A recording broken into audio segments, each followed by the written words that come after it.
Monsieur le secrétaire perpétuel de l'Académie royale du Maroc, Madame la directrice des séances, chers collègues académiciens, Mesdames et Messieurs, je vais conclure cette session d'abord en me félicitant et en vous remerciant, Monsieur le secrétaire perpétuel, Madame la directrice, d'avoir amorcé cette renaissance de notre institution. Nous étions nombreux à l'attendre, à la souhaiter, et ces journées qui se terminent maintenant nous mettent sur ce chemin du retour et de la réflexion partagée. Et vous avez choisi l'Afrique comme horizon de pensée pour cette session de renaissance, et je vous en félicite parce que c'est à tous égards au centre des préoccupations de la communauté des nations aujourd'hui, et j'y reviendrai dans un instant, mais c'est pour nous, Marocains, bien évidemment, un sujet qui s'impose, une réflexion dont nous avons collectivement besoin, et j'ai pris la liberté, un peu l'audace, de choisir comme thème de réflexion pour cette allocution de clôture cette perspective de l'Afrique, et je commence, et c'est un choix qui n'est pas innocent ni le fruit du hasard, je commence en montant du sud pour aller vers le nord, l'Afrique, la Méditerranée et l'Europe comme région pour demain, comme région monde pour demain. Je sais, je sens que dans un temps qui est le nôtre aujourd'hui, qui est celui à la fois de la régression, de l'archaïsme, du doute, de la fracture, parler de l'Afrique, de la Méditerranée et de l'Europe comme nouvel ensemble est probablement paradoxal, peut-être même naïf. Aujourd'hui, on se sépare. Aujourd'hui, on accepte la fracture et je vais vous parler, moi, au contraire, cohésion, réunion et nouvel ensemble. J'ai la faiblesse de penser que nous sommes effectivement dans un temps qui est celui de la difficulté, mais pour ce qui me concerne, je n'entends pas rendre les armes ni vivre cette réalité comme une fatalité. Pourquoi? Et je m'écarte un peu pour un moment du quotidien et de l'actualité. Nous sommes, depuis quelques années, dans une réalité dans le monde qui est celle de l'intégration, qui est celle de la globalisation et qui est celle de la mondialisation. En l'espace de 20 ans, les grands accords, la construction des grands ensembles s'est accélérée à un degré qui a fait que, pendant ces 20 années, le monde a connu une multiplication par 5. Nous avions, au milieu des années 90, 50 grands ensembles régionaux. Nous sommes aujourd'hui à presque 300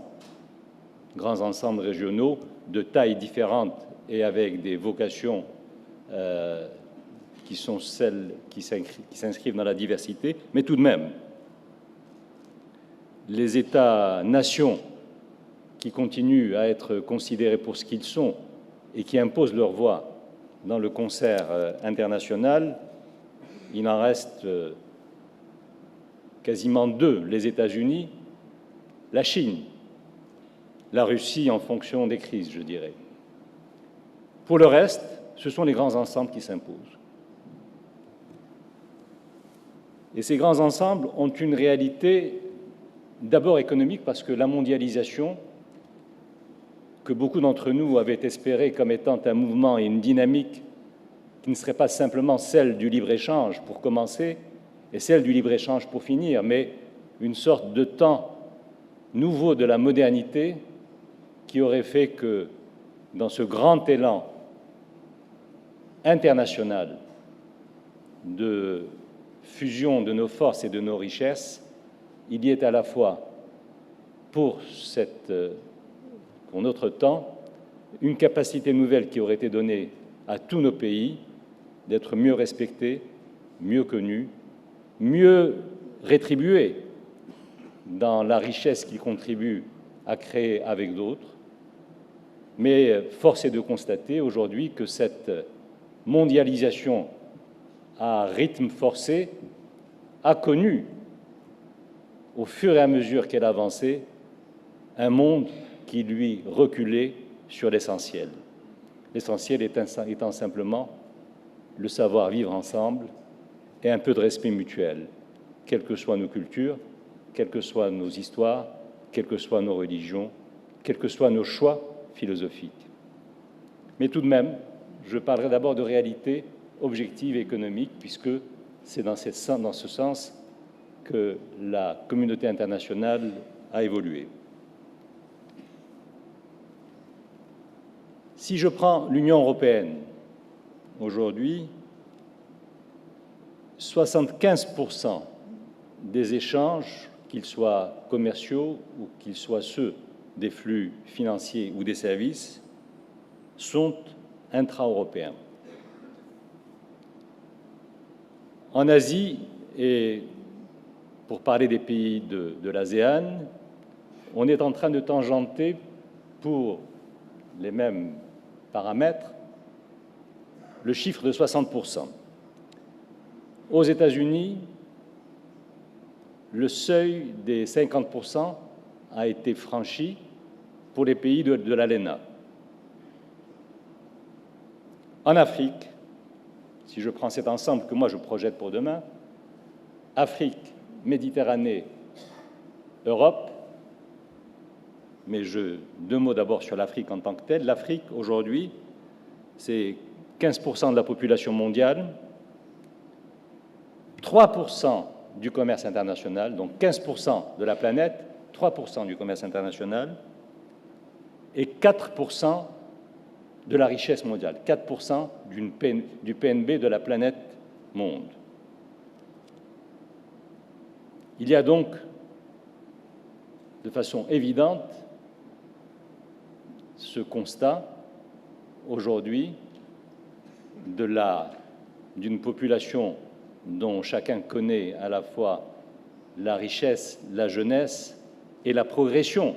dans un univers qui est celui qui environne l'Afrique, qui est celui de la crise démographique. Donc ces 15% sont déjà un atout pour demain. Et par contre, les 4% de part de richesse de la planète monde que l'Afrique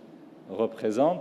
sont aussi le constat pour tout ce qui reste à faire demain et toutes ces opportunités et tous ces partenariats et toutes ces richesses qui demain pourraient être revues et corrigées dans une autre approche d'un partenariat qui aura eu l'intelligence, je l'espère, de marquer dans sa construction la rupture avec le pacte colonial. Et le pacte colonial, ce n'est pas simplement nos indépendances regagnées et reconquises, c'est un pacte colonial qui aura redonné enfin à chacun des pays de notre continent, et je parle en tant qu'Africain, la part de richesse qui lui revient. Parce que nous restons dans la logique in fine de ce qu'a été la colonisation pour ce qui concerne, encore une fois, un partage plus équitable de la richesse. Dans ce tableau africain, je voudrais quand même noter que sur les 10 dernières années, même si les chiffres restent marginaux dans leur performance, l'intégration régionale intra-africaine, avec des différences selon que l'on est en Afrique occidentale, en Afrique centrale ou en Afrique du Sud et dans la région, cette intégration régionale a été multipliée par un coefficient de 4 dans les 10 dernières années. Évidemment, on partait de pas grand-chose. Donc il n'était pas difficile de faire mieux. Et aujourd'hui, le chiffre que j'ai pu trouver pour 2014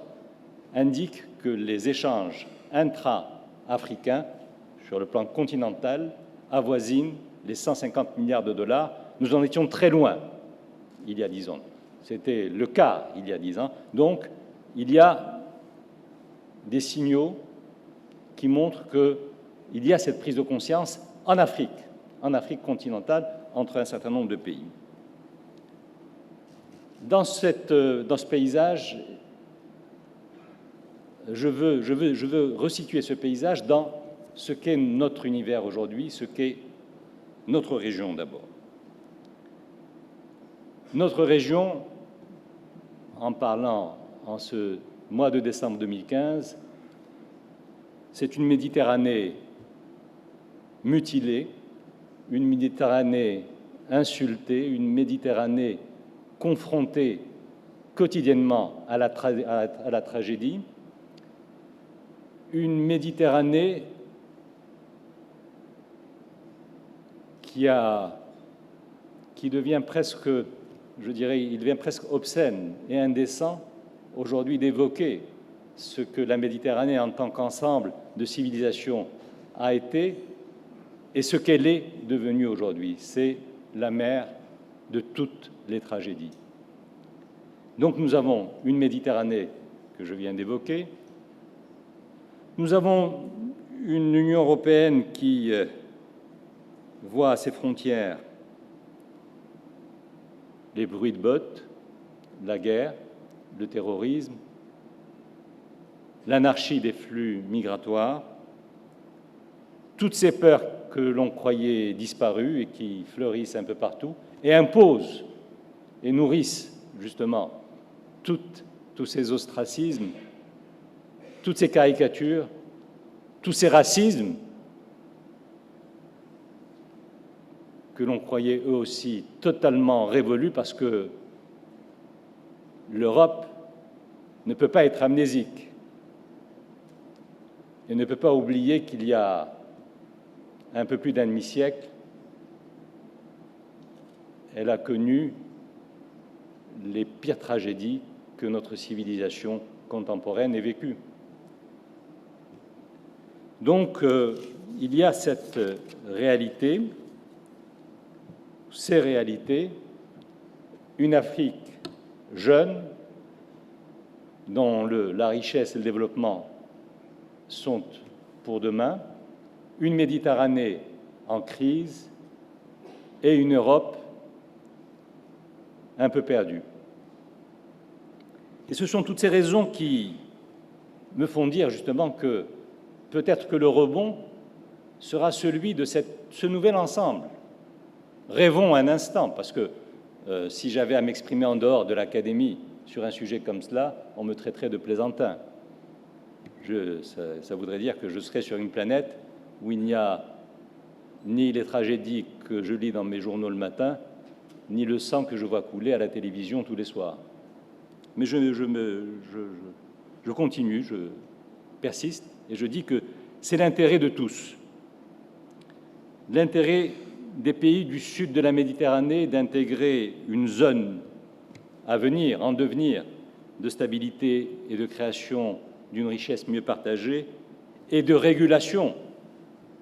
de l'ensemble de ces désordres auxquels nous sommes confrontés aujourd'hui. C'est de façon évidente l'intérêt de l'Europe de mettre le cap au sud, enfin, avec une approche qui ne serait pas celle qui est jusqu'à présent à dominer toutes les constructions de partenariat, par exemple avec le sud de la Méditerranée. C'est vrai que si on se tient aux chiffres, les progrès qui ont été réalisés depuis le processus de Barcelone sont impressionnants. Là aussi, nous ne partions pas de grand-chose, mais incontestablement, une bonne partie du chemin a été faite. Le problème, c'est que ce chemin, lui aussi, a été fait à partir d'une feuille de route qui n'a jamais su, même quand elle l'a voulu, qui n'a jamais su franchir ces seuils qui, s'ils l'avaient été, en 1995 en Barcelone, En 2008, quand est née cette vision de l'Union pour la Méditerranée, c'est ce qui faisait que ce partenariat, aujourd'hui conforté, fonctionnant un peu mieux, ou même beaucoup mieux, je dirais, entre les pays du sud de la Méditerranée et l'Europe, si ce partenariat avait su enfin dire à nos pays que nous étions dans une logique, que nous étions dans une stratégie, que nous étions avec des objectifs qui allaient faire que cette région, qui va du Maroc à l'Égypte et à la Palestine, cette région saurait dans quelle division elle va jouer avec l'Europe, avec l'Union européenne, avec le nord de la Méditerranée, quand il s'agit de l'essentiel. Et on voit que cet essentiel, aujourd'hui, a imposé par l'échec sa réalité à ceux qui lui ont tourné le dos. L'essentiel étant de savoir que nous ne sommes pas simplement un pays partenaire avec, je dirais, toutes les définitions. Nous le connaissons, nous le savons bien au Maroc. Nous sommes le pays qui bénéficie du statut le plus avancé. Est-ce que pour autant, le pays qui est le nôtre est accepté dans une logique de connaissance mutuelle, dans une logique de partenariat où les mots de liberté, de reconnaissance, de construction du futur à armes égales? Est-ce que ce pays-là est celui du statut qui est perçu par nos partenaires, même avec le statut le plus avancé, dans sa plénitude? Le partenariat euro-méditerranéen a besoin de plus de réciprocité, a besoin de plus de justice dans la richesse que nous créons ensemble. J'étais dans un panel tout à l'heure à notre académie où un expert disait que sur le continent africain, l'ensemble des investissements directs qui y sont faits aujourd'hui, l'ensemble des subventions, l'ensemble des aides qui sont apportées est très largement absorbé simplement par les déficits commerciaux que ce continent a avec le reste du monde industrialisé. Le Maroc n'est pas loin de cette réalité. Le Maroc n'est pas loin de cette réalité dans l'équation des subventions, des aides, des investissements que fait l'Europe quand on voit justement ce que cette logique du libre-échange non compensée par le politique, non compensée par le stratégique, non compensée par le culturel, accumule comme déficit. Ce sont tous ces éléments qui, et vous n'hésitez pas, Madame la directrice des séances, vous l'avez fait avec tous les autres, à me rappeler quand j'aurai dépassé mon temps. Combien de temps? J'y suis, je suis à la fin. Donc je vais essayer de conclure rapidement. Mais ce sont tous ces éléments, je dirais, tous ces rendez-vous manqués, toutes ces opportunités gâchées qui sont au cœur de la crise qui est la nôtre aujourd'hui. Imaginez un instant, faisons un scénario de fiction. Si le processus de Barcelone était allé jusqu'à ce que son préambule disait, c'est-à-dire créer dans la périphérie de l'Union européenne, non pas l'adhésion, non pas l'éligibilité de nos pays à une entrée à l'Union européenne, mais un nouveau cadre avec une gouvernance partagée. Nous avons trop longtemps, et je le dis ici parce que je l'ai dit tellement souvent avant, trop longtemps accepté que l'ensemble de ce partenariat se dessine, se travaille, se sanctionne et se gouverne d'abord depuis Bruxelles. On pouvait légitimement l'accepter pendant des années. Aujourd'hui, on en mesure les limites et on en mesure les dégâts. Co-gouvernance, co-responsabilité, une équation revue et corrigée de nos partenariats économiques pour que, encore une fois, la richesse que nous créons ensemble, et nous créons de la richesse ensemble, soit mieux partagée. Je voudrais conclure simplement, j'avais beaucoup d'autres choses à vous dire, mais peu importe, conclure en rappelant à certains d'entre vous qui étaient là, ce soir de l'automne de 1994, quand est née à Marrakech l'Organisation mondiale du commerce. parce que je parlais tout à l'heure justement du fait que nous n'avions pas avancé en termes d'intégration intra-régionale ou régionale, y compris pour nous, quand on voit ce qui se passe sur nos frontières, la porte d'à côté. Mais tout de même, nous avons, c'est à Marrakech qu'est née l'Organisation mondiale du commerce, et donc nous avons pris une responsabilité en tant que pays du Sud pour dire la mondialisation, la globalisation, on en fait partie, et non seulement on y adhère et on est acteur, mais c'est chez nous que se crée cette institution qui est supposée la réguler et la porter. Et Feu Sa Majesté Hassan II, dans son discours, avait dit « Nous prenons cette responsabilité et nous sommes fiers de voir notre pays, voir chez lui naître l'Organisation commerciale, l'Organisation mondiale du commerce. Mais notre fierté et notre responsabilité doit être accompagnée de la prise de conscience par la communauté des nations que tout ceci ne marchera que si nous revoyons le système et les paramètres nés de Bretton Woods. Et il avait dit à l'époque, est-il logique d'avoir l'OMC sans que soient révisés les statuts des Nations Unies, sans que nos pays ne soient présents au Conseil de sécurité avec la voix qui est le poids qui devrait être leur, sans que l'OMC n'ait dans ces instances la place qui revient à ces pays du Sud, qui demain seront partie prenante, il le disait à 1994, de ce grand mouvement de régulation et de mondialisation et de globalisation, car si cette mondialisation et cette ouverture ne s'accompagnaient pas des décisions institutionnelles au plan international qui rétablissent un ordre plus équitable dans la construction de la décision sur le plan mondial, alors nous serions confrontés à ces difficultés. Et c'est avec cette parole que je vais terminer, parce que je crois que les récessions, les tragédies, les peurs qui sont celles de la communauté des nations aujourd'hui, et l'incapacité qui se confirme et se manifeste tous les jours, par exemple des Nations Unies, mais de toutes les autres organisations internationales qui sont nées de Bretton Woods, pour apporter une réponse face à des défis auxquels elle est confrontée et qui sont l'initiative de quelques milliers, dizaines de milliers de personnes, ce constat d'échec, ce constat d'incapacité confirme justement que quelque chose ne fonctionne pas dans ce système. Et je crois que cette réflexion dans la reconstruction, par exemple, d'une zone où la Méditerranée, qui a apporté ses lumières dans notre histoire, cette zone demain entre l'Afrique, entre la Méditerranée et entre l'Europe, peut être non seulement un espace de création de richesse, mais aussi un espace qui permettra la refondation, la reconquête et le retour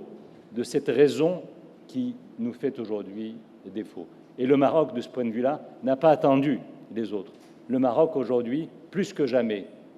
affirme son leadership, affirme